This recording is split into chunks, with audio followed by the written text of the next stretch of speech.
Hi class, in this lecture here we want to do an introduction to inverse trigonometric functions. And so basically what I'm going to do in this lecture here is I'm going to introduce to you what the basic inverse trig functions are, some properties, and work just a very few examples. So this lecture, again, just kind of an introduction to the concepts of inverse trigonometric functions. All right, so the objectives and what we're going to work through, it seems like a lot, but it won't be too bad. We want to understand and use the following: inverse sine, inverse cosine, and inverse tangent functions. So I'll help define what those are, and I'll also kind of sketch their graphs for you. Then we're going to use a calculator to evaluate inverse trigonometric functions. I'll also show you some tricks using the unit circle also as well. And then we're going to find the exact values of composite functions with inverse trig functions. And then the last thing I'm going to do is I'm going to end by doing a inverse trigonometric functions to help us solve application problems. So we'll do one example of that. All right, so what we're going to do actually first is you have to remember from maybe your previous college algebra class, what exactly is an inverse function. So here are some helpful things to remember from our earlier discussions or in our previous classes of inverse functions. If no horizontal line intersects the graph of a function more than once, the function is said to be one-to-one and has an inverse function. So something like this has an inverse.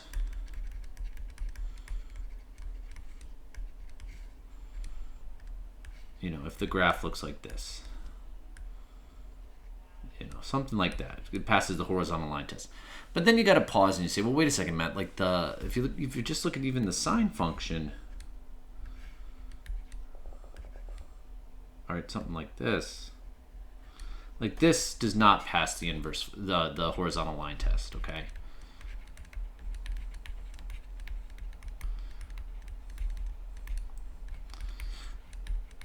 Since we know the trig functions are periodic then, and they repeat, it's, how could they have an inverse, okay? So I'm going to show you. What we're going to do is basically we're going to restrict the domain and look at just small parts of the trig functions. All right, also one thing to remember, if point AB is on the graph of f, then when you flip them, BA is on the graph of the inverse function, denoted f, and then it looks like it's raised to the -1 power, but this is read as f inverse, okay? The graph of f inverse is a reflection of the graph about the line y is equal to x, and you'll see that, excuse me, when we go to graph these. All right, but these are this is a key point, all right? If we have some function f of x, and AB is on that is a point on that graph, then on the inverse function, the point BA will be on it. So you flip the x and y. That's going to help us. I'm going to notice when I do graphing, I keep saying that, it's going to help us. Okay, so here's how we're going to do with the inverse sine. So this right here is just a graph of the sine function. Y is equal to sine of x. So the horizontal line test shows that the sine function is not one-to-one, okay? But if we just limit the domain and go from -π/2 to π/2, watch. And just look at this right here, from here to here, okay? Now on this restricted domain, it is one-to-one. So just on -π/2 to π/2, it is one-to-one. So that means we can define the inverse function just on this interval here, okay? All right, so the inverse sine function denoted sine with the -1, and so that means sine inverse. And what's great is if you look on your graphing calculator, you can see right here, where it says sine with the -1, cosine with the -1, tangent with the -1. Those are the inverse functions, actually, okay? So is the inverse of the restricted sine function y is equal to sine of x from -π/2 to π/2, okay?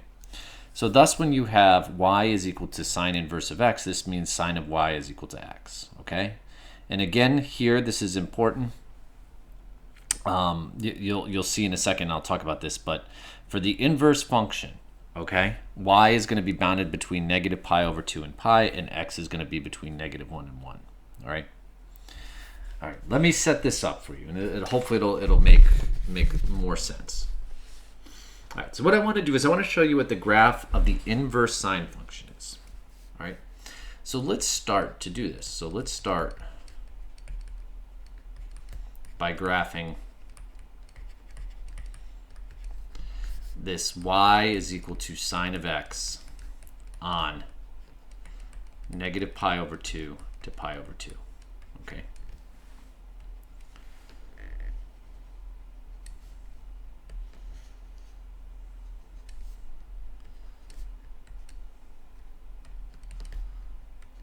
And I'm going to do this with just 3 points. All right, so we know that 1 point is negative pi over 2, negative 1, 0, 0, and then pi over 2, 1. All right. So the graph looks kind of like this. Going to be not the best graph, but you get the idea. Okay. And look, this is the point pi over 2, comma 1. Right here, this is the point 0, comma 0. And over here, this is the point negative pi over 2, comma negative 1. All right, on this restricted, right? So our domain, just on this restricted part, is negative pi over 2 to pi over 2. And the range is negative 1 to 1. All right, so I'm going to use this information here now to sketch the graph of y is equal to sine inverse of x. Sine inverse of x.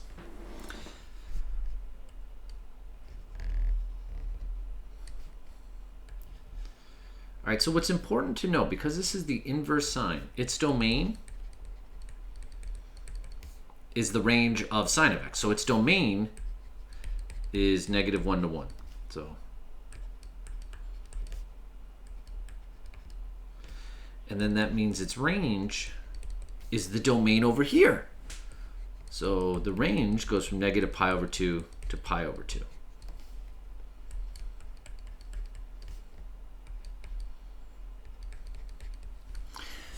And watch, the flip of this is over here. So the point negative 1, negative pi over 2, negative 1, negative pi over 2 is on the graph. The flip of 0, 0 is still on the graph. And then this, instead of pi over 2, comma 1, 1 comma pi over 2 is on the graph. And this is what the graph is going to look like here.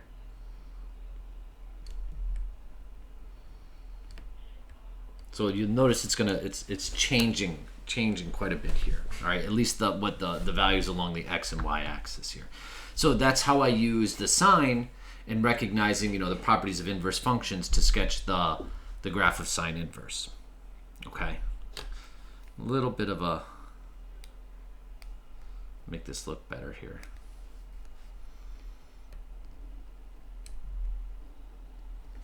So you can see the dip better. And look, on the next slide here, I have the much cleaner version of it so you can see it. All right, so what I did here was I graphed, just as you saw, I graphed sine of x, and then I used the properties of inverse functions to sketch its graph here.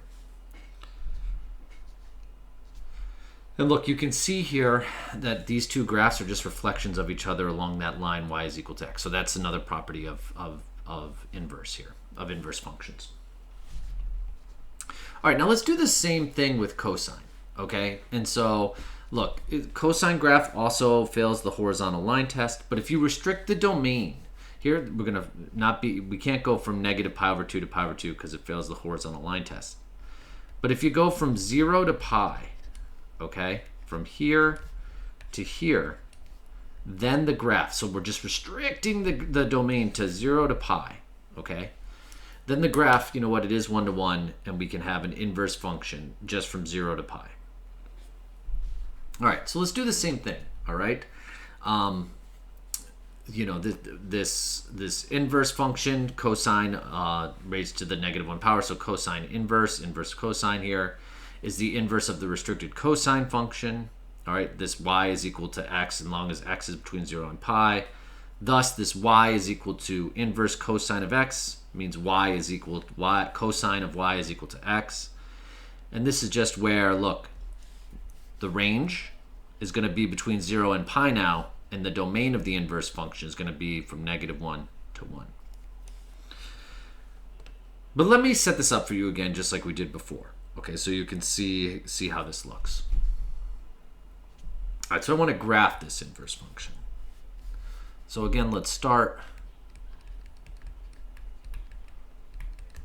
by graphing y is equal to cosine of x on this 0 to pi. Okay.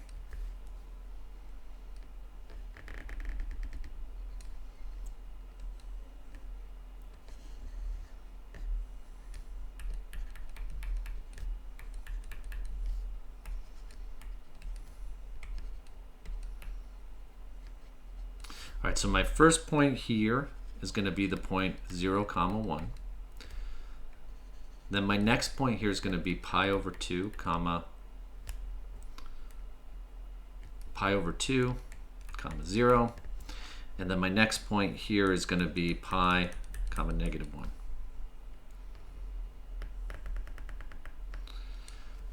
So here the domain is 0 to pi, and the range is -1 to 1. All right, now just like before, now we can graph y is equal to cosine inverse of x. Okay.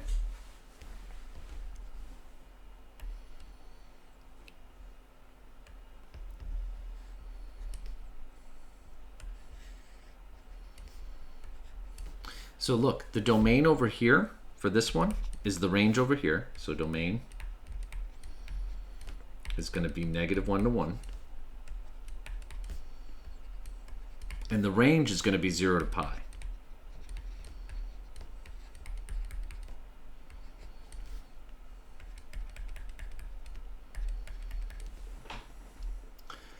So watch, this point is now going to be the point 1, 0, which is over here. This is going to be the point now 0, pi over 2, which is right here. And this is going to be the point -1 pi over here, so -1 pi. And look, you can see what the graph looks like. And that's what the inverse cosine graph looks like here. And I have it a little bit cleaner on the next slide here for you as well. Okay. So I'm not going to sketch, use the same way, the tangent function, but I'm going to explain to you what inverse tangent looks like. All right, so again, tangent fails the horizontal line test, but if we just look at tangent between -pi over 2 and pi over 2, then it passes the horizontal line test. All right, so again, this tangent inverse right here is the inverse of the restricted tangent function y is equal to tangent of x. This is when you're from -pi over 2 to pi over 2. So this y is equal to tan inverse of x means that tangent of y is equal to x. And this is where, again, so now our range is going to be restricted on the inverse tangent from -pi over 2 to pi over 2. But the domain is going to be all real numbers, okay, from -infinity to infinity.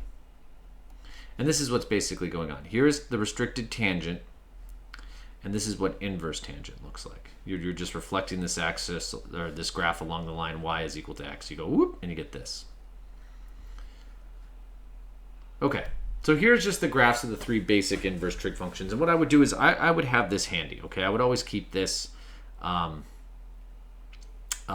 handy just so you know if you ever come across inverse trig again, you have this with you. All right, so let's talk about how you find the exact value of some of these inverse trig functions. Okay, so let's try this one. I ask you to find sine inverse sine of -√2 over 2. Well, look here on the unit circle. Okay, so you're going to say, okay, well, where does sine where does sine equal negative the square root of 2 over 2? And that's right here and here, okay? But look, we're only looking on, going back, I have to go back. Okay, when we look at sine here, we're only looking at it from negative pi over 2 to pi over 2.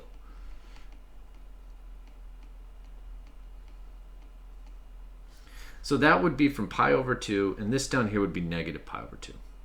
So it would be, you can't say 7 pi over 4, right? So this, you'd have to go as a negative angle here, and this would be negative pi over 4. All right, and this is because sine of negative pi over 4 is equal to the negative square root of 2 over 2. Okay, so notice how it's a flip, right? That's what we expect with the inverse. All right, so let's do cosine now. So you'd say, okay, well, when does cosine equal negative 1/2? You can see it's here and here, but we only look at cosine from 0 to pi, so this has to be 2 pi over 3. And this is because cosine of 2 pi over 3 is equal to negative 1/2.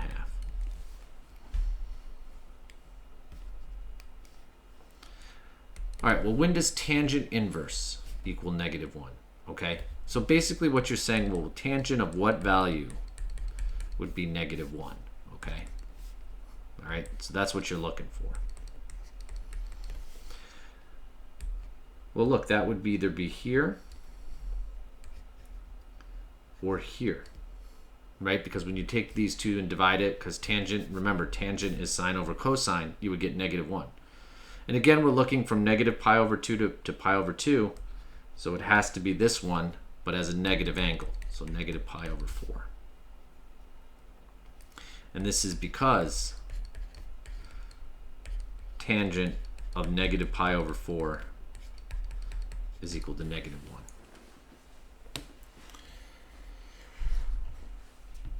Okay, let's do some other ones. Let's do it with your calculator. Okay, so whenever you have something like this, the default, okay, is radians unless specified otherwise.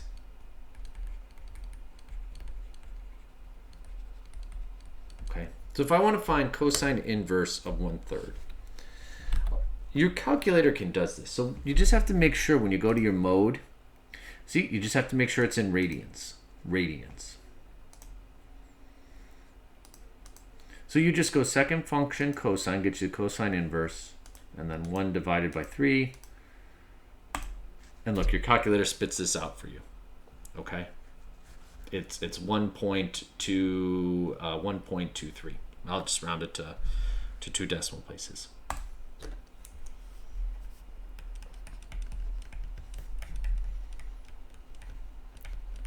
And look, you can do the same thing with tangent. Second function tangent inverse of negative 35.85. What does that get me? Gets me this number right here. Boom. Negative 1.54 rounded.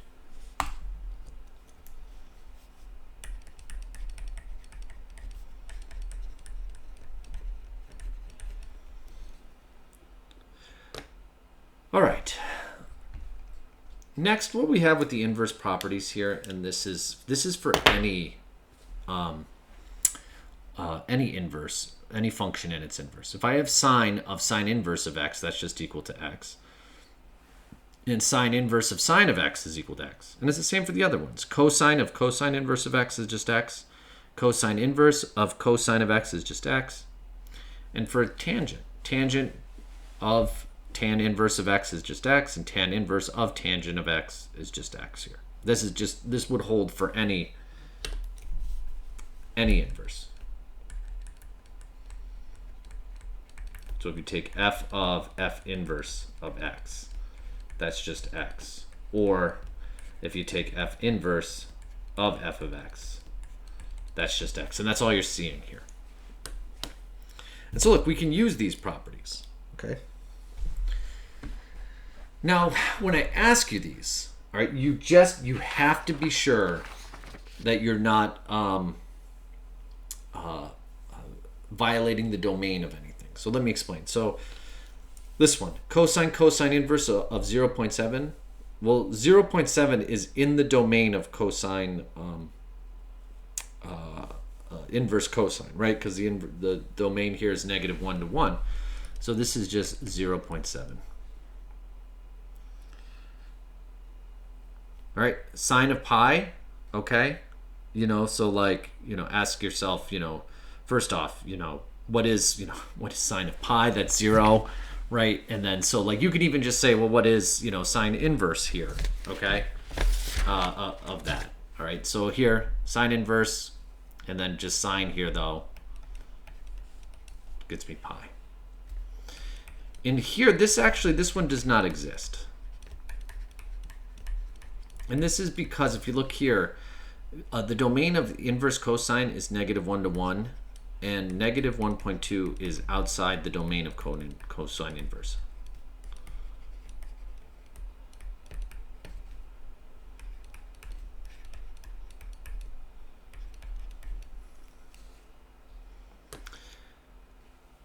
All right, let's end just by looking at an application problem here. All right, and so you can see how you can use your how inverse trig is used to help you with these application problems. So a guy wire is 13.8 yards long, is attached to the ground here, all right, to a pole over here that is 6.7 yards above the ground. Okay, so the length of this wire is 13.8 feet, and over here, this pole is 6.7 or yards, excuse me, 13.8 yards, and this pole is 6.7 yards. Find the angle to the nearest degree that the wire makes with the ground. So it's asking you to find this, theta, all right, angle A here. So how do you do this? You got to use your right triangle trig.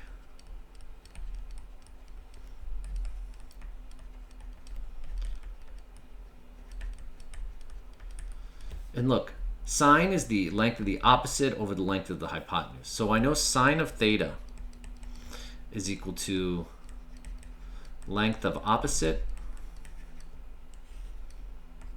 over length of hypotenuse.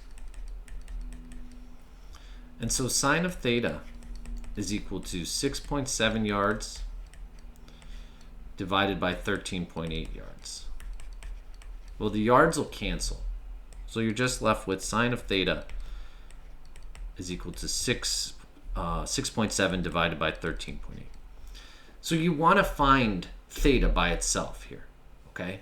Well, look, if you want to get theta by itself, if I take sine inverse of sine of x, if it was theta instead of x, sine inverse of sine of theta, that would just be theta. So I'm going to do that to both sides.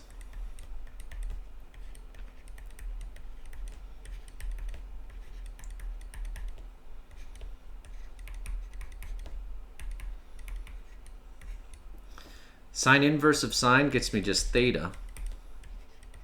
And now here's the important thing. Make sure your calculator is in angles. All right, because I just changed it to radians. And remember, I'm trying to find the angle.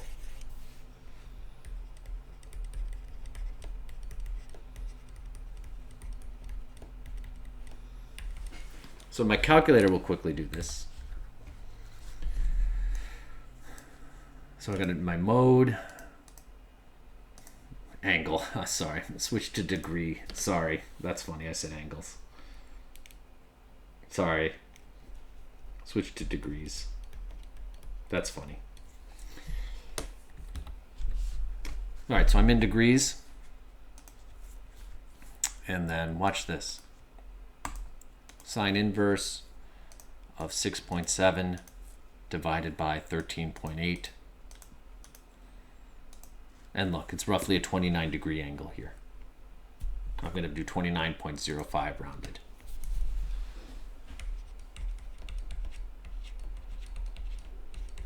All right, so that was just a quick introduction to inverse trig.